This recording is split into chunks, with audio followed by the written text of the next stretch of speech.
Namaste. Today on Touch of Light, we're going to be talking about how to make coffee.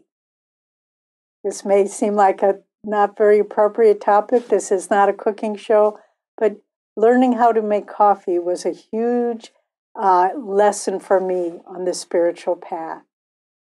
This took place in a time in my life where I was relatively new to the spiritual life and didn't have a lot of self-confidence. I thought to be on the spiritual path, you had to be just perfect in every way, clear-minded, competent, capable, and I didn't feel like I was any of those things.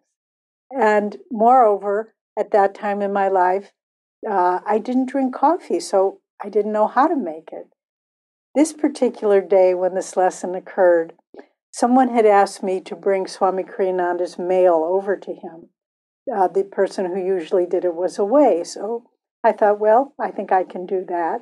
So I brought it. He was busy writing on some book, as he always was, and I brought him his mail, and I was about to just leave it by the door when he looked up from his writing and he said, "Oh, could you make me a cup of coffee before you go?"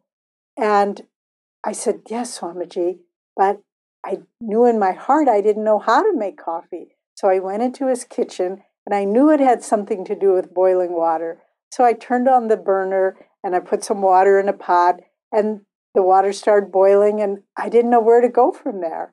So I just waited and waited for divine intervention, which came in the form of maybe 10 minutes later, Swami coming into the kitchen and looking at this pot where the water had almost boiled away and looking at me standing there looking very confused. And he looked at me and I thought, oh gosh, this is the moment of truth. He's going to realize what an utter fool I am. And maybe he'll say something like, "Don't you think you should go somewhere else?" But none of those things happened. He looked at me and he said, "Don't you know how to make coffee?" And I looked down and I said, "No, Swamiji." And he burst out laughing. And he just came over to me and put his arm around me and patted me on the shoulder. And it was the first time in my life that I felt accepted on such a profound level, not because of what I did, not because of what I knew, but simply because I was a child of God.